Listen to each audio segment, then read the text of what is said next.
হারাম খাবার খেয়ে মোনাজাতে উনি কাঁদছেন, চোখের পানি ফেলছে মোনাজাতে। বেটা, হারাম খাবার খেয়ে মোনাজাতে তুমি কাঁদছো, আর তুমি মনে করেছো তোমার দোয়া কবুল হবে, আল্লাহ করবে? হ্যাঁ, আপনি ভাবলেন কি করে? অসম্ভব। এজন্য দোয়া কবুল হওয়ার প্রথম শর্ত হলো হালাল খাবার। মা বোনদের বলে যাচ্ছি, মায়েরা বোনেরা, হালাল খাবার খান। স্বামীকে অন্তত এতটুকু কথা আপনি বলুন, প্রাণের স্বামী, হারামের কোটিপতি হয়ে লাভ নেই, হালালের গরিবটাই ভালো। হারামের বিরিয়ানি ভাতের থেকে হালালের ডাল ভাত ভালো। মনে রাখবেন, এক নাম্বার হালাল খাবার খান। হালাল খাবার খেয়ে দোয়া চান, ওই দোয়া আল্লাহ কবুল করবে। হারাম খাবার খেয়ে যতই দোয়া চান না কেন, সে যেই সাহেব হোক, মুফতি সাহেব, পীর সাহেব, মুফতি সাহেব, মুফতি সাহেব, ইমাম সাহেব, বক্তা সাহেব, যে সাহেব হোক না কেন, আমার কথা না। দুই নাম্বার, নবীজি বললেন, যুবক দোয়া যখন চাইবে আল্লাহর কাছে চাইবে, পৃথিবীর কোন ব্যক্তি বস্তুর কাছে চাইবে না। তিন নাম্বার, যুবক দোয়া যখন চাইবে সকলের জন্য দোয়া চাইবে। আমার বাপ, আমার দাদা, আমার গোষ্ঠী শুদ্ধ করো না, সকলের জন্য দোয়া চাইবে। চার নাম্বার, দোয়া যখন চাইবে নবীর উপরে দরুদ পড়ে দোয়া চাইবে। হাদিস, আল্লাহর নবী বলেছেন, ইন্না দুআ মাওকুফুম বাইনাস সামাই ওয়াল আরদি লা ইয়াসআদু মিনহু শাইউন হাত্তা তুসাল্লি আলা নবিকা। এর বাংলা মানে হচ্ছে, আল্লাহ রাসূল বলছেন, তোমরা যে দোয়াটা চাও, ওই দোয়াটা আসমান আর জমিনের মধ্যবর্তী জায়গায় অবস্থান করে। ওই দোয়াটা উপরেও নিয়ে যেতে পারে না, নিচেও নামাতেও পারে না, যতক্ষণ পর্যন্ত তোমরা নবীর উপরে দরুদ পাঠ না করে দোয়া চাও। এজন্য বাপেরা, মোনাজাত যখন করবেন, দরুদ শরীফ পড়ে মোনাজাত করলে ওই দোয়া আল্লাহর দরবারে কবুল হবে। কটা হলো বাবা? কটা? চারটা। আচ্ছা, অসুবিধা হচ্ছে আপনাদের বাবা? আর কয়েক মিনিট, চিন্তা নেই বাবা, 20 মিনিট হলেই হয়ে যায়। চলেন, 5 নাম্বারটা খুব ইম্পর্টেন্ট। 5 নাম্বারটা, এটা খুব জরুরি জিনিস, জেনে যান। নবীজি বললেন, দোয়া যখন চাইবে বিনয়ের সঙ্গে দোয়া চাইবে। কি বললাম বাবা? একটু বলুন। বিনয়ের সঙ্গে দোয়া চাইবে। দেখ, আমার হাতের দিকে তাকান, এবার আমার হাতের দিকে তাকান আপনারা। অনেক বক্তাকে আমি দেখেছি, নাম বলছি না, অনেক বক্তাকে দেখেছি, আপনারাও দেখেছেন কিনা একটু বলবেন। ভদ্রলোক মোনাজাত করছেন, হাতের দিকে তাকান, আমার হাতের দিকে দেখবেন, মোনাজাত করছেন, রব্বানা যালামনা আনফুসানা ওয়া ইল্লাম তাগফির লানা ওয়া তারহামনা লানাকুনান্না মিনাল খাসিরিন লা তাকনাতু মির রাহমাতিল্লাহ ইন্নাল্লাহা ইয়াগফিরুয যুনুবা জামিআ ইন্নাহু হুয়াল গফুরুর রহিম ওয়া বিআমরি ইলাল্লাহ ইন্নাল্লাহা বাশীরুম বিল ইবাদ ফাল্লাহু খায়রুন হাফিজা ওয়া হুয়া আরহামুর রাহিমিন। ঠিক না বেটি? তেল মালিশ করছে, তেল মালিশ করছে, গাঁট ভাঙছে, হাত মোচড়াচ্ছে, এমন করতেছে, দোয়া চাই। বাস্তবটাই বলছি বাবা, খারাপ ভাববেন না, খবরদার এইভাবে মোনাজাত করবেন না কেউ। আপনাকে কে বলেছে 1 ঘন্টা ধরে বেয়াদবের মতো মোনাজাত করতে? কে বলেছে আপনাকে 1 ঘন্টা ধরে বেয়াদবের মতো মোনাজাত করতে? 1 ঘন্টা ধরে বেয়াদবের মতো মোনাজাত করার থেকে আদবের সঙ্গে 2 মিনিট আন্তরিকতা নিয়ে মোনাজাতটাই যথেষ্ট। ঠিক না বেটি? চলো ছোট্ট একটা উদাহরণ দিচ্ছি, এই উদাহরণটা বাড়িতে ভাববেন। বাপেরা, আমি খুব বিপদে পড়েছি, জানেন, খুব বিপদে পড়েছি। 1 লাখ টাকার দরকার এখনই। আপনারা কেউ দেবেন? আমি খুব বিপদে পড়েছি বাবা, 1 লাখ টাকার দরকার, কেউ আমাকে দেবেন? আমি তো মাইকে এতগুলো লোকের সামনে বললাম, বিপদে পড়েছি বাবা। এখন এই ছেলেটি আমাকে বলছে, হুজুর আপনি মাইকে এত লোকের কাছে চাইছেন কেন? আপনার পাশে মহাশয় সাহেব বসে আছে, ওনার কাছেই বলুন না, 10 লক্ষ টাকা ওনার ব্যাংকে আছে। জাস্ট উদাহরণ। তো আমাকে একজন বললো কানে কানে, কি মোবাইলে বলে দিল। এবার আপনারা বলুন, আমি 1 লক্ষ টাকা এনার কাছে ধার চাইবে, এমনি এমনি নয়, কি চাইবে? ধার চাইবে। ধার মানে কি? পরে দিয়ে দিতে হবে। ধার চাইবে। বলুন আপনারা আমার চাওয়ার অ্যাটিটিউডটা কেমন হবে? ধার চাইছি, ধার চাওয়ার অ্যাটিটিউডটা কেমন হবে? প্রথমে ওনার মুসাফা করব, সালাম দিয়ে মুসাফা করব। মুসাফা করে হাত দুটো ধরে বলবো, ভাই আমি খুব বিপদে পড়েছি, 1 লাখ টাকা আমাকে দেবেন, আমি কালকে সকালেই আপনাকে ফোন পেতে পাঠিয়ে দেব। উনি মনে মনে ভাববেন এই চিটিং বাজ, নাও দিতে পারে, ও টাল বাহানা করবে, টাল বাহানা, না আমার কাছে নেই, কি বলবো, এই সন্ধ্যাবেলা একজনকে 12 লাখ টাকা দিয়ে দিলাম, তার মানে নেই আমার কাছে। আমি কি করব? ওনার দুটো হাত ধরে অঝর নয়নে কান্নাকাটা করব, কারণ টাকাটা আমার দায়, কান্নাকাটা করব। তখন ধরুন আপনাদের কমিটির একজন লোক এসে ওনাকে বলছে, হুজুর কি ভাবছেন, দিয়ে দিয়ে। ওনার গাড়ির নাম্বারটা আমরা চিনি, ওনার বাড়িটাও চিনি, পালাবেন না, দিয়ে দিয়ে দিয়ে দেবে বলছে তো কালকে। অনেক কান্নাকাটা করার পরে উনি আমার 1 লাখ টাকা ধার দেবেন, আমি কাজটা সেরে বাড়ি যাব। এই যে আমার দৃশ্যটা, এই যে চাওয়ার ভঙ্গিমাটা আমার আল্লাহ দেখে। আর জিবরাইল মিকাইল ইসরাফিলকে ডেকে বলে, জিবরাইল মিকাইল ইসরাফিল দেখতে আয়, দেখতে আয়, আমার বান্দা আব্দুল্লাহ কিল মারুফের এই মুহূর্তে ওর 1 লাখ টাকার টান দিয়েছি পরীক্ষা করার জন্য। দেখ একজনের কাছে 1 লাখ টাকা ধার চাইছে, ফিরি ফিরি নয়, ধার চাইছে, কিভাবে চাইছে দেখ, কিভাবে চাইছে দেখ।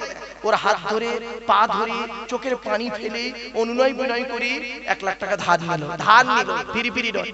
আর আমি আল্লাহ হলাম মালিকের মালিক, আমার কাছে মোনাজাত করছে, দেখ হাত মোছাড়াচ্ছে, তেল মালিশ করছে, গাঁট ভাঙছে, ও দোয়াই কবুল করব।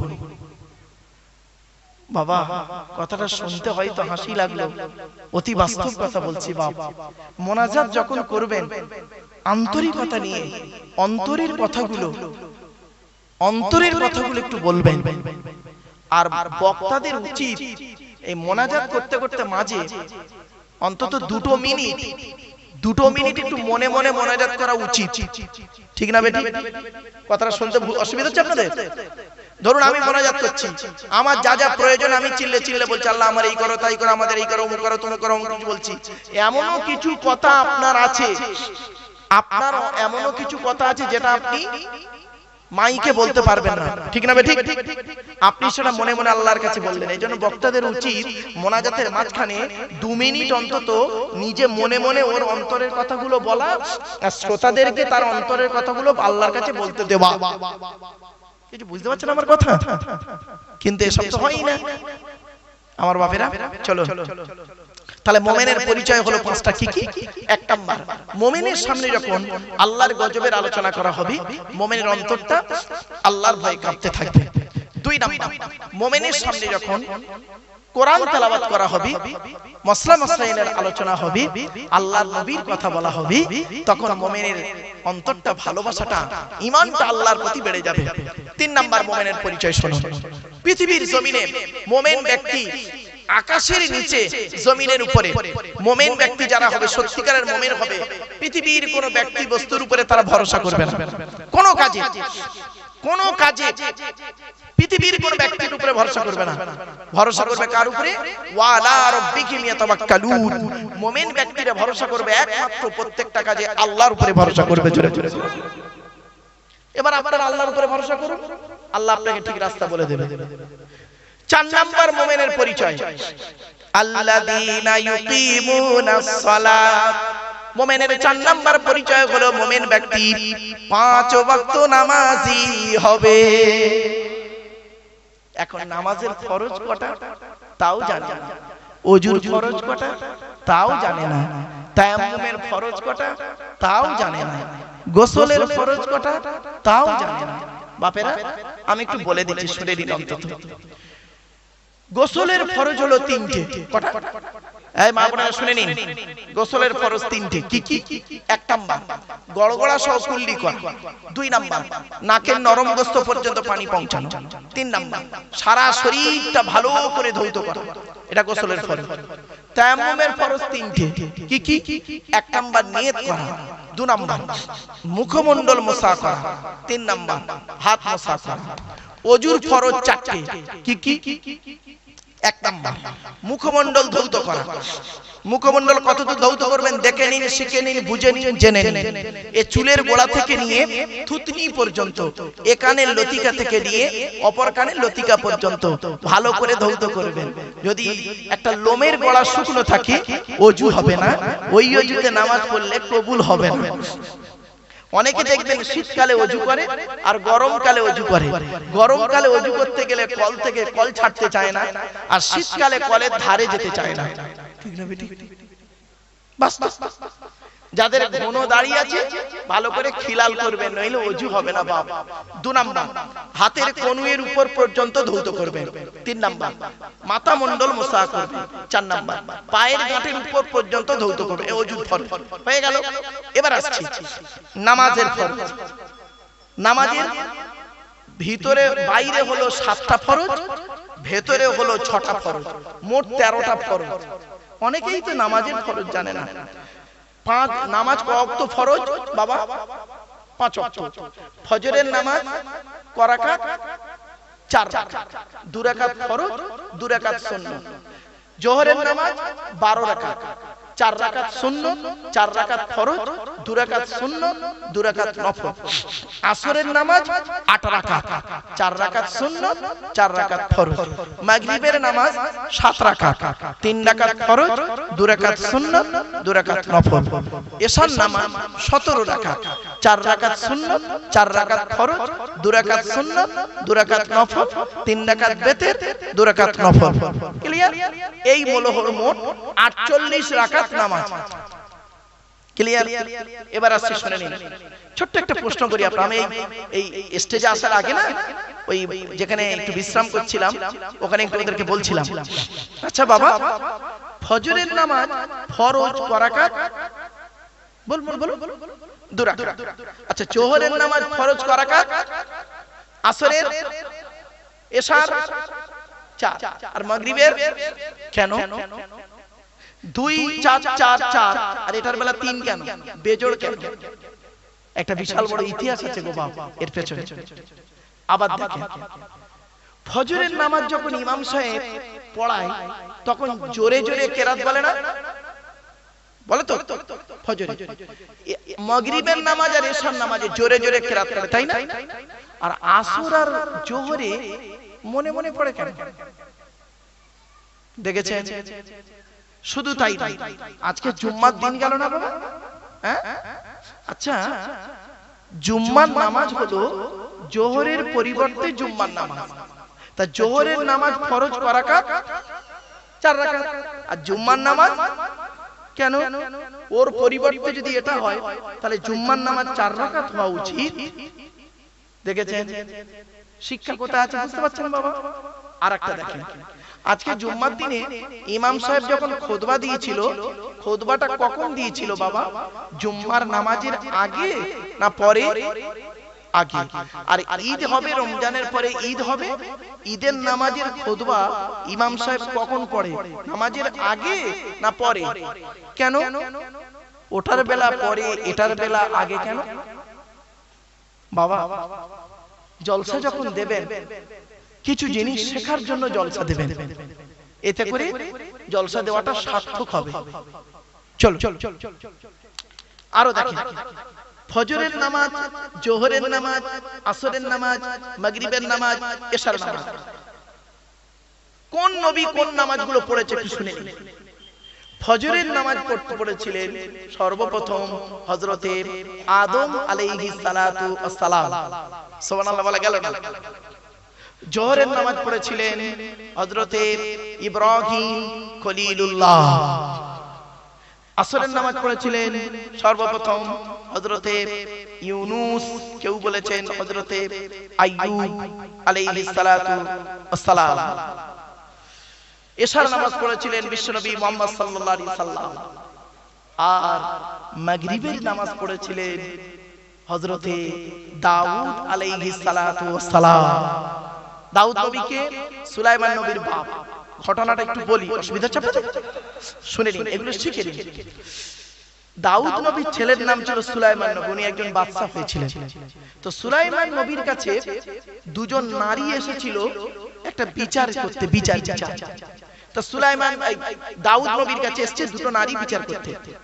তো দাউদ নবী করেছেন যে বিচারটা করে দিয়েছেন, দুজনকেই বলেছেন, দুজনের কথা থেকে বিচার করে দিয়েছেন। গেটে সুলাইমান নবী দাঁড়িয়ে ছিল, ছেলে। তো সুলাইমান নবী বলছে, কি ব্যাপার, তোমরা দুজন মহিলা কোথায় গেছিলে? বলে, তোমার বাপের কাছে গেছিলাম বিচার করতে, তোমার বাপ বিচার করলে এইরকম। তা বলছে, বিচার পছন্দ হয় না। বলে, উনি করেছিলেন কি? বিচার করেছিলেন যে বিচারটা দাউদ নবীর তুলনায় সুলাইমান নবীর ছেলের বিচারটা আরো উত্তম হয়েছিল, বুঝলেন? তো দাউদ নবী করেছিলেন কি? আল্লাহর কাছে অত্যাধিক কান্নাকাটা করেছিলেন। যে সময়টা এই ঘটনাটা ঘটেছিল সেই সময়টা ছিল মাগরিবের সময়, সূর্য ডোবার সময়। তো উনি করেছিলেন কি? আল্লাহর শুকরিয়া আদায় করার জন্য 4 রাকাতের নিয়ত করেছিলেন। 4 রাকাতের নিয়ত করে এত কান্না কাঁদছিলেন নামাজের ভিতরে, 3 রাকাতে বসে পড়েছিলেন। এজন্য মাগরিবের নামাজ 3 রাকাত হয়ে গেল। প্রত্যেকটা জোর, এটা কেন বেজোর? চলো আরেকটা বলি। এই 5 ওয়াক্ত নামাজ যদি আপনি পড়েন, আমার রাসূল বলেছেন নামাজ বেহায়ামি বেহারামি, কোরআনেও আছে বেহায়ামি বেহারামি, খারাপ কাজ থেকে মানুষকে হেফাজত করে নামাজ। আল্লাহর নবী যখন কোনো কষ্ট হতো, দুঃখ বেদনা হতো, চিন্তা ভাবনা হতো, নবীজি কাউকে কিছু বলতেন না, সঙ্গে সঙ্গে ওযু করে এসে নামাজে দাঁড়িয়ে যেতেন। নামাজ পড়ার পরেই তিনি মনে তার মানে আনন্দ ফুটে যেত। জোরে বলুন সুবহানাল্লাহ। নামাজের মধ্যে আল্লাহর সঙ্গে কথা হয়। নামাজের মধ্যে আত্তাহিয়াতু পড়া হয় না? আত্তাহিয়াতু কোথায় হয়েছিল শুনে নিন। আল্লাহর নবী যখন মেরাজে গেলেন, আল্লাহর সঙ্গে যখন কথা বলছেন, প্রথম বলেছিলেন নবীজি বলছেন আত্তাহিয়াতু লিল্লাহি ওয়াস সালাওয়াতুত তাইয়্যিবাত। আল্লাহ বললেন আসসালামু আলাইকা আইয়ুহান নাবিয়্যু ওয়া রাহমাতুল্লাহি ওয়া বারাকাতুহু। বুঝতে পারছেন? এইজন্য তাই নামাজের মধ্যে আল্লাহর সঙ্গে কথোপকথন হয়। নামাজের মতো নামাজ পড়ুন, দেখবেন যথেষ্ট ভালো হবে। আর আমরা নামাজ পড়ি তো আর বলে কাজ না, আর বলে কাজ না। হযরত আলী রাদিয়াল্লাহু তাআলা আনহু নামাজে দাঁড়িয়েছেন, ওনার পায়ে তীর মারা হচ্ছে, পায়ে তীর মারা হচ্ছে, নামাজ পড়ে যাচ্ছে। ভাবতে পেরেছেন? আর আমাদের নামাজে মসজিদে যদি কারেন্ট চলে যায়, তারাবির নামাজ হবে দেখবেন 5G। এখন তারাবির নামাজ হয়ে গেছে 5G। কি বললাম বাবা? 4G আর চলছে না, 5G। আলহামদুলিল্লাহ রাব্বিল আলামিন দল খবরদার এখন পড়বেন না। আরে কিছু বয়স্ক লোক আছে দেখবেন ইমাম সাহেবকে প্রেসার করে তারাবির নামাজ যত তাড়াতাড়ি হয়। কেন নামাজ পড়তে যান? আল্লাহ রাসূল। আচ্ছা, তারাবি শব্দের অর্থটা কি? চলুন। আচ্ছা, ভোরের বেলা রমজান মাসে যে খাবারটা খান তাকে কি বলে? এই সেহরি নয়, সাহারি। কি বললাম? দন্তেশয় আকার, দন্তেশয় একার নয়, সেহরি নয়, সাহারি। আচ্ছা, সেহরি আর সাহারির মানেটা কি? সেহরি মানে হলো জাদু করা, আর সাহারুন মানে হলো রাতের শেষ অংশের খাবার। তা শব্দটা কি হবে? সেহরি না সাহারি? সাহারি। ভুলটা সংশোধন করে নিন। আচ্ছা, রোজা মানে কি? খুদ রোজা করবেন কদিন পরে, শুনে নিন। অনেকগুলো কথা বাপ, কি বলবো আপনাদের। ইফতার মানে কি? সাহারি মানে কি? তারাবি মানে কি? ইতিকাফ মানে কি? আপনাদের এখানে ইতিকাফ হয়? হ্যাঁ, ইতিকাফ করবেন। যদি কেউ না করে গ্রামবাসী মানে হয়ে যাবে, ধরা পড়ে যাবে। ইতিকাফ করবেন। আবার অনেকে করে কি, তাদের ঠেলে ঠেলে ইতিকাফে বসাতে হয়। কেন ঠেলে ঠেলে ঠেলে ঠেলে বসাতে হচ্ছে, হাতে পায়ে ধরে? কেন নিজেরা বুঝতে পারেন না? যদি বলেন হুজুর আপনার বাড়িতে কেউ বসে, হ্যাঁ বাবা, এই মা বোনেরা ইতিকাফ করবেন বাড়িতে, বাবাজিদের বলছি মসজিদে ইতিকাফ করবেন। ইতিকাফের ফজিলত জানেন? ইতিকাফ অবস্থায় বহু আল্লাহ রাসূলের সঙ্গে বহু লোকের এমন ঘটনা ঘটেছে, ওই ইতিকাফ 10 দিনে আল্লাহ রাসূলের সঙ্গে দিদার হয়ে গেছে। জোরে বলে সুবহানাল্লাহ। আপনি জানেন ইতিকাফ থাকলে তার কত বড় গুরুত্ব? আমরা বুঝি না, লোকে জোর করে ঠেলে বসায়। দুনিয়া তো সারা জীবন করেছেন, রমজান মাসে 10 দিন করলে ক্ষতিটা কি? আর একটা কথা বলি, আপনাদের এখানে খতম তারাবি হয়? সূরা তারাবি। আহা, কেন এই গ্রামটা কি ভিখারি লোক বেশি আছে নাকি? এই গ্রামে খুব ভিখারি লোক আছে নাকি? মানে ভিক্ষা টিকা করে খুব বেশি লোক নাকি? কারণটা কি? আপনারা খতম তারাবি দেন না কেন? খতম তারাবি পড়েন না, কারণটা কি? অর্থের জন্য? খবরদার, কেন একটা হাফেজকে দিয়ে খতম তারাবি পড়তে পারেন না? শুনেনি, আল্লাহর নবী প্রতি রমজান মাসে গোটা কোরআন এক খতম করে তেলাওয়াত করতেন। জোরে বলুন সুবহানাল্লাহ। আপনাদের এখানে তো তাহাজ্জুদে তারাবি হয় না, সৌদি আরবে তাহাজ্জুদে তারাবি হয়, খতম তারাবি হয়। আপনি কোথায় আছেন? একটা হাফেজ প্রতিদিন এক পারা করে পড়বে, 20 রাকাত নামাজ এক পৃষ্ঠা করে পড়লে 20 পৃষ্ঠা। আমি নিজেও তো একজন পড়াশোনা করেছি, তারাবি পড়িয়েছি বাপ, আমি তো কম বেশি পড়াই। এজন্য আপনাদেরকে বলে যাচ্ছি, খতম তারাবি দেবেন। একটা হাফেজ এক পারা করে পড়বে, 27 খতম করে দেবেন। এতই আপনাদের অভাব পড়ে গেছে, খতম তারাবি পড়তে এত কষ্ট কেন? গ্রামে কোনো হাফেজ নেই? তা থাকবে কেন? গ্রামে ডাক্তার মাস্টার তৈরি করেছেন, একটা হাফেজ অন্তত রাখে। অনুরোধ করে বলে যাচ্ছি বাপ, অনুরোধ করে বলে যাচ্ছি, খতম তারাবি পড়বেন। আল্লাহর নবী যে বছর ইন্তেকাল করলেন, ওই বছরে 2 খতম তেলাওয়াত করেছিলেন। জোরে বলুন সুবহানাল্লাহ। আল্লাহর নবী প্রতি রমজান মাসের শেষের 10 দিন ইতিকাফ করতেন। ইতিকাফ যে বছর ইন্তেকাল করলেন আল্লাহ রাসূল, ওই বছর 20 দিন ইতিকাফ করেছিলেন। আপনাদেরকে বলে যাচ্ছি, সূরা তারাবির থেকে খতম তারাবির গুরুত্ব খুব বেশি বাবা। হাতে ধরে বলে যাচ্ছি, কোরআন তেলাওয়াত শুনবেন নামাজের মধ্যে, আল্লাহ পাক অত্যন্ত খুশি হয়। কখন জানেন? বান্দা যখন নামাজে আল্লাহর কোরআন তেলাওয়াত করে। জোরে বলুন সুবহানাল্লাহ। এখন বলবেন হুজুর, আমরা তো সূরা তারাবি পড়ি 10টা সূরা নিয়ে, এটাও কি কোরআন নয়? হ্যাঁ বাবা, ওটাও তো কোরআন। আলহামদুলিল্লাহ পড়লেও তো কোরআন। তাহলে এত বড় এই 6666টা আয়াত আল্লাহ দিলেন কেন? এই কোরআনের ভিতরে রয়েছে 1000টা বিজ্ঞান ভিত্তিক আয়াত। 1000। কোথায় আছেন আপনি? এই কোরআনে আছে 250 রকমের হারাম, 250 রকমের হালাল। অনুরোধ করে বলে যাচ্ছি, খতম তারাবি করবেন। আর ইমামের মাইনে একটু বেশি করে দেবেন। যে মসজিদে ইমামের মাইনে কম, ওই মসজিদের মুসল্লিদের নামাজ আল্লাহর দরবারে কবুল হওয়া খুব মুশকিল আছে। বাস্তবটা বলে দিচ্ছি। আশ্চর্য,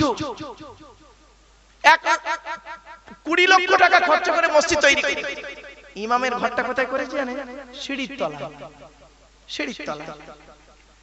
20 লক্ষ টাকা খরচা করে মসজিদ করেছে, পুট্টি প্যারিস করে, রং টং করে, ঝাড়বাতি পাকা লাগিয়ে, লাস্টে এসি লাগিয়ে দিয়েছে। ইমামের মাইনে 3000 টাকা। লজ্জা করে না? স্বামী স্ত্রী, ছেলে মেয়ে, পিতামাতা কজন হলো? স্বামী স্ত্রী, পিতামাতা, ছেলে মেয়ে 6 জন।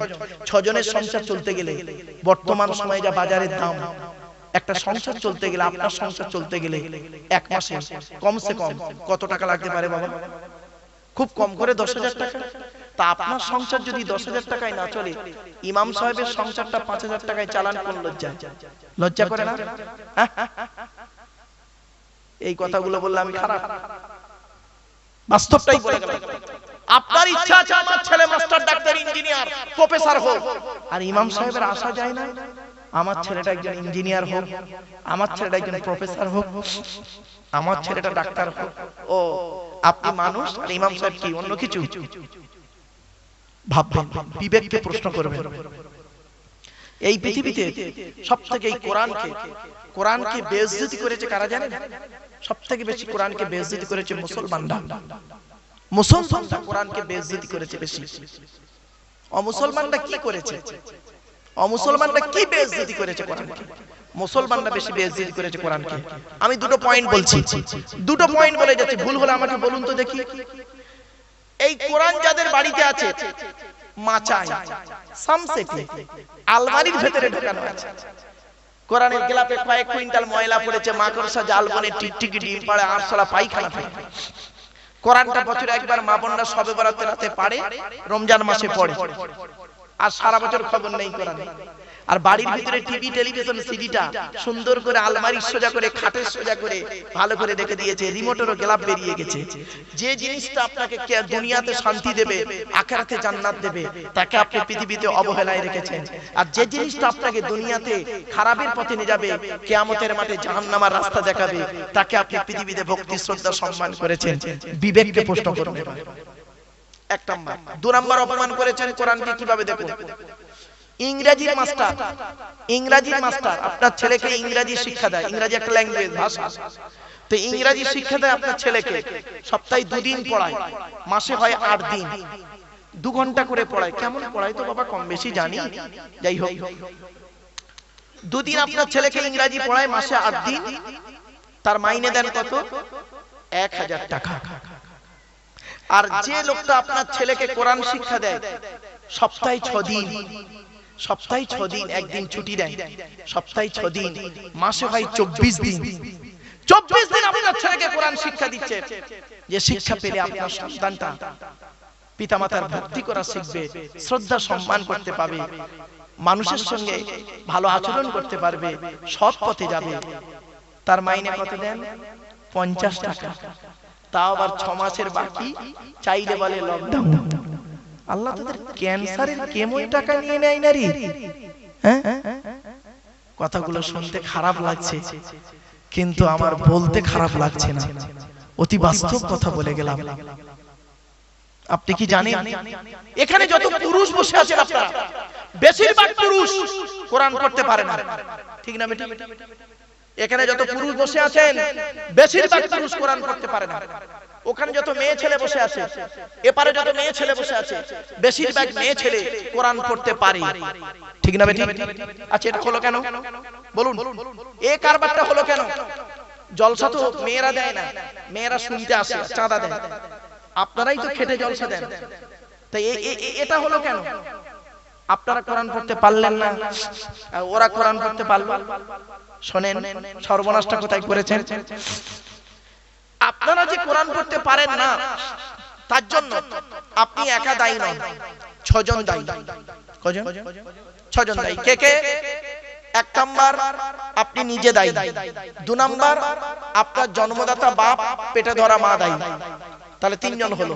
4 নাম্বার, আপনার শ্বশুর দায়ী। 5 নাম্বার, আপনার শাশুড়ি দায়ী। 6 নাম্বার, যারা বিয়ের দেখাশোনা করতে গেছে ওরা দায়ী। চলুন একটু খুলে বলে দিচ্ছি। আপনারা যখন মেয়ে দেখতে গিয়েছিলেন, মেয়েকে দেখতে গিয়ে কি বলেছিলেন? 20 জন লোক তো গিয়েছিলেন, 20 শ্রেণীর লোক, 4টে বুড়ো, 4টে জওয়ান, 4টে বিবাহিত, 4টে 4 আনা 8 আনা, মানে কচি বাচ্চা, আর 4টে মেয়ে ছেলে। 20 জন গিয়েছেন মেয়ে দেখতে। মেয়েটা সবে মাত্র হাড়োয়া হাই স্কুল থেকে উচ্চ মাধ্যমিক পাশ করেছে, গায়ের চামড়াটা সাদা। আপনারা দেখতে গেছেন 20 জন লোক গিয়েছেন তার বাড়ি। কটার সময়? বেলা 11টার সময়। নাস্তা ঢুকিয়েছেন, আবার ভাতও ঢুকিয়েছেন, বিকেল বেলা আবার ফল ঢুকিয়েছেন, ঢুকিয়ে নিয়ে আবার চা ঢুকাচ্ছেন। ঢোকানোর পর উকিলকে বলেছেন, উকিল বলেন না ফটক বলেন না ঘটক, কোনটা? ঘটক, ফটক, যাই হোক বাবা। চলো, ওই উকিলটাকে, ঘটকটাকে বলেছেন, কই ভাই তোমার মেয়ে নিয়ে এসো। এবার মেয়েটা আসছে, 20টা লোক বসে আছে, 20 শ্রেণীর লোক, 4টে বুড়ো বসে আছে একদম লাইন দিয়ে চেয়ারে। মেয়েটি আসছে উচ্চ মাধ্যমিক পাস, ইন্টারভিউ দিতে আসছে 20 জন লোকের সামনে। এসে এবার মেয়েটা এসে প্রথম হাত পা কাঁপছে, এসে বলছে আসসালামু আলাইকুম। তা মেয়েটা সালাম দিল। সালাম দেবার পর আপনারা কি বললেন? ওয়ালাইকুম আসসালাম। ও বাবা, ওই যে চারটে বুড়ো বসে আছে, ওদের মধ্যে একটা বুড়োর নজর এত খারাপ, হারামখোরটা দেখতে থাকে আর মনে মনে বলছে আমাদের সময় এইসব মেয়ে কোথায় ছিল তা কি জানি, আমার বুড়িটা কালো ভেদলি হয়েছে। এই কত লোক মেয়ে দেখতে গিয়ে নিজে বিয়ে করে নিয়ে চলে যাচ্ছে, ঠিক না বেটি? বাস্তব বলছি গো বাবা। এবার করলো কি? প্রথম প্রশ্ন আপনাদের শোনেন, কোথায় ঘা পড়ছে। প্রথম প্রশ্ন আপনারা মেয়েটাকে করেছেন কি, তোমার নাম কি? তো মেয়েটা প্রথম বলল, এটা তৈরি করা নাম বলছি, মোসাম্মত জঞ্জালি খাতুন। হয়ে গেল।